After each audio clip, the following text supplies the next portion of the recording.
Hello and welcome to another edition of Pricing College with your favourite hosts, Aodhan Campbell and Joanna Wells.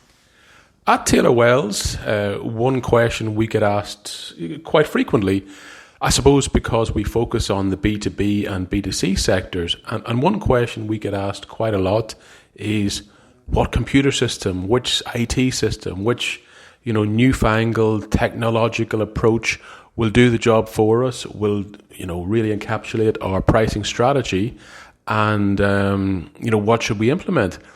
And to some extent, the answer is not often what people want to hear.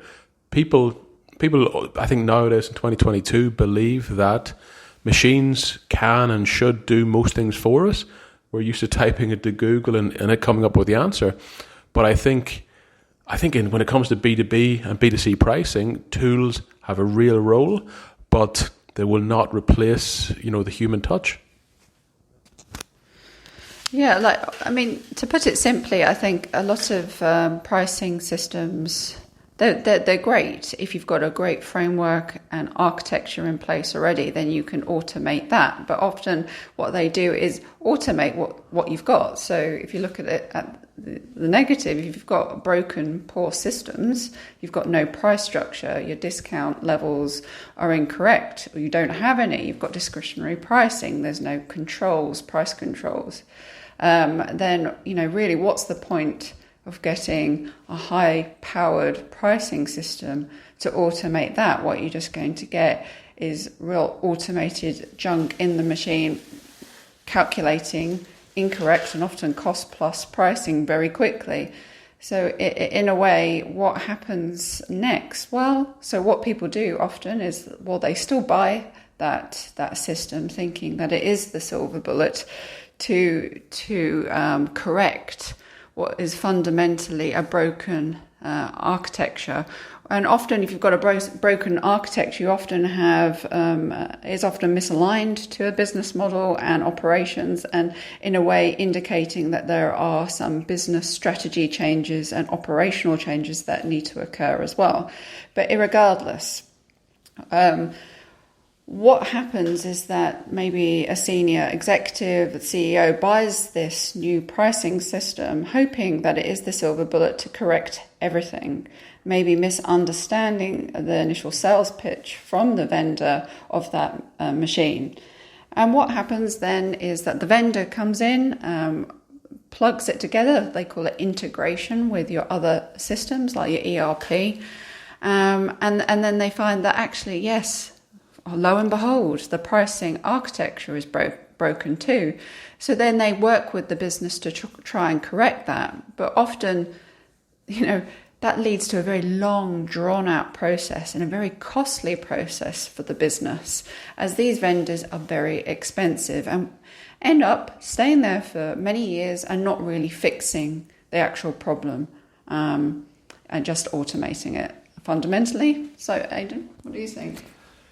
I think a lot of the trends, I read an article once that humanity has not really moved on since the 1950s. Nearly all the technologies that we have were existing in some format by that point, jet airlines, motor cars, all this sort of stuff, antibiotics to a large extent.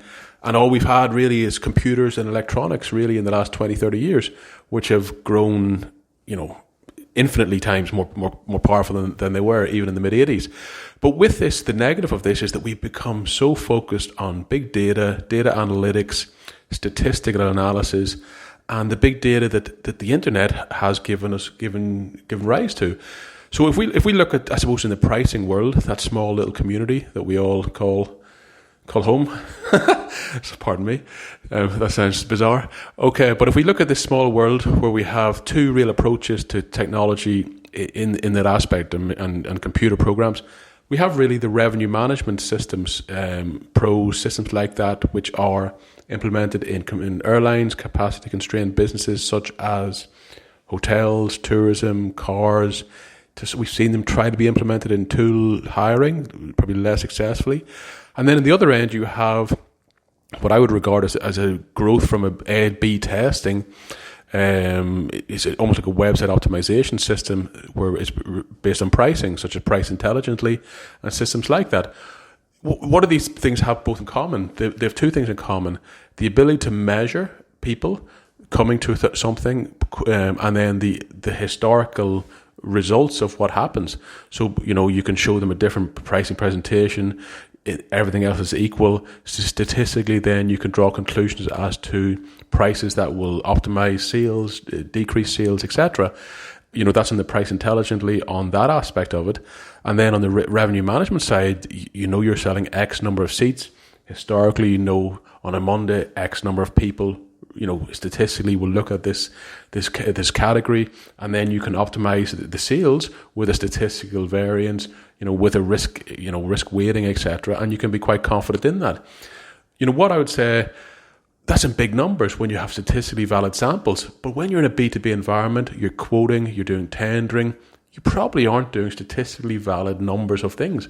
And the example I'd give is, you look at an auction business whereby clearly capacity constrained, you're selling a painting, but you're not using a revenue management system to sell that painting. And the reason is because there is not statistically valid numbers behind that. And so in B2B and B2C pricing, when it's not being sold online, it becomes more difficult. You will probably see it in supermarkets where there's large footfall, where people are using cards, etc., to come into the shop. You know what they're buying. You can measure aspects in that regard. And that's a grey area where there is room for these optimization techniques, certainly. But when we're looking at more of a traditional B2B, you're quoting, you're tendering, you might only be working with 5 to 6 customers. You don't really know how many people are looking at you, you're not capturing the data as to quote, how many people have asked for your pricing. In that instance, it's extremely difficult.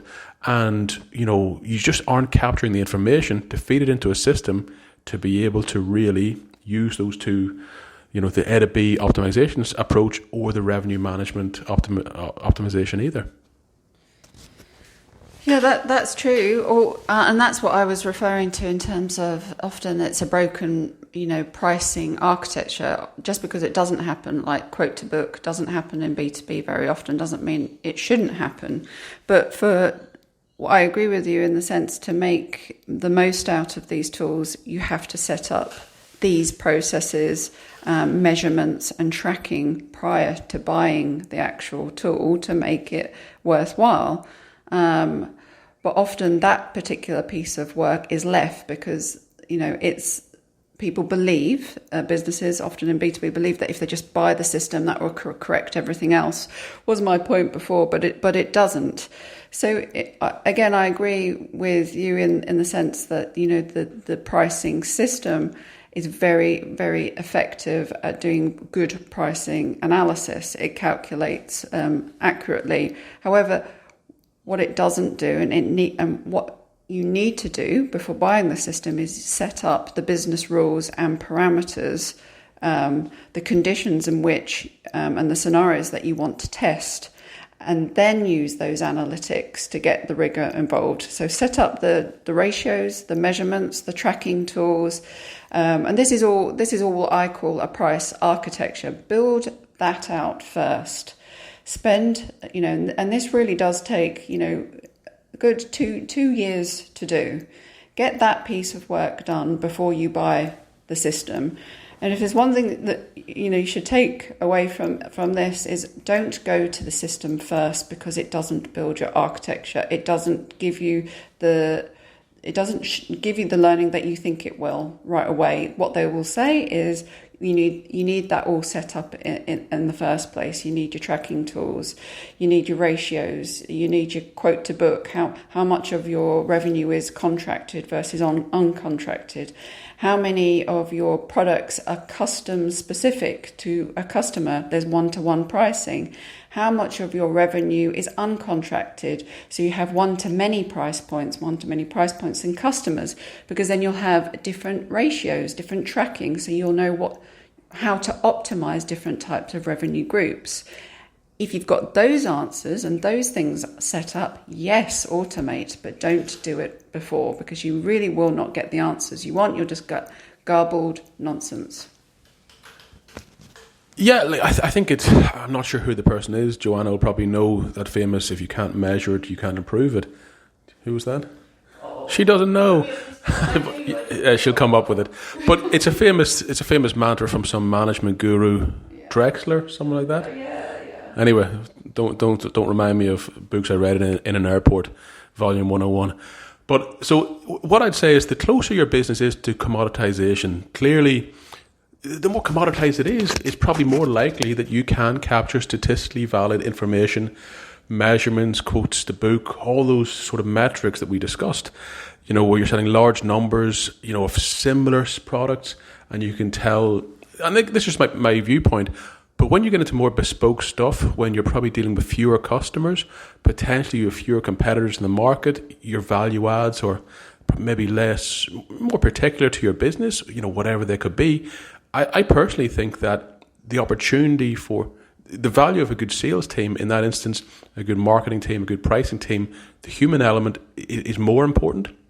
Even if you capture all that information, you go through that process, the information you capture in the past, if your business is constantly evolving, constantly delivering new stuff, is the product you give this year different to what you give last year? And if the market has changed and your product has improved, is the information from last year statistically valid?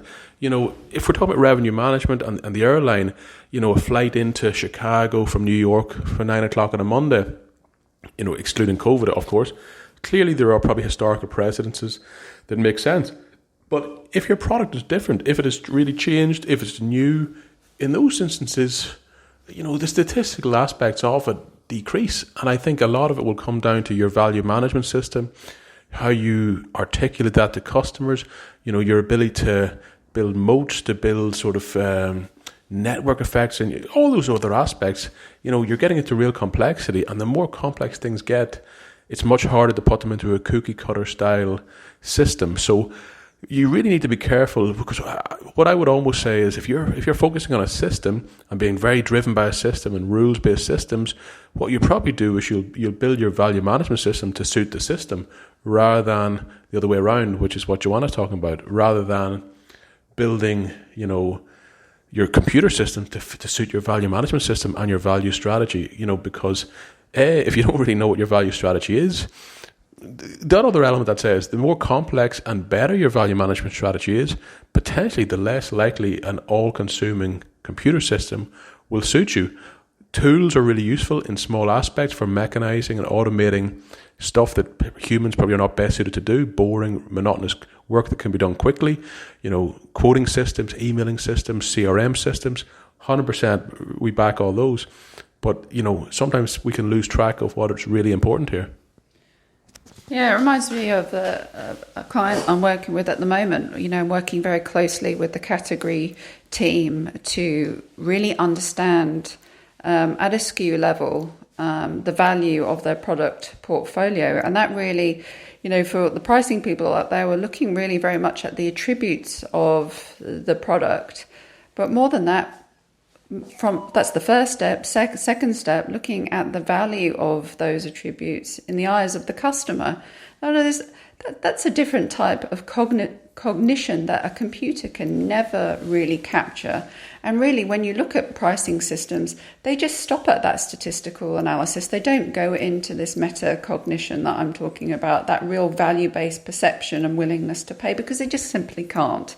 They actually are computers, and I know AI learns, but it doesn't learn like that. And I have not to date seen a system that thinks in that way. And this is that. Then why? And that's so strange. Well, we are people, and people think like that. So this is the value of having a great category management team working alongside pricing, because only together can you really unlock and quantify what value is. First, you've got to define it, and then then the pricing manager works to then quantify that. And quantifying it is a testing process. You start with your hypothesis once you've unlocked the value and you've laid it out, but then you've got to test it in the market. And here you have to look at price response and actually feedback from the customer. So it's, again, different types of feedback. It's not just, price response, sensitivity, elasticities that we're looking at. We're looking at the why as well as the what.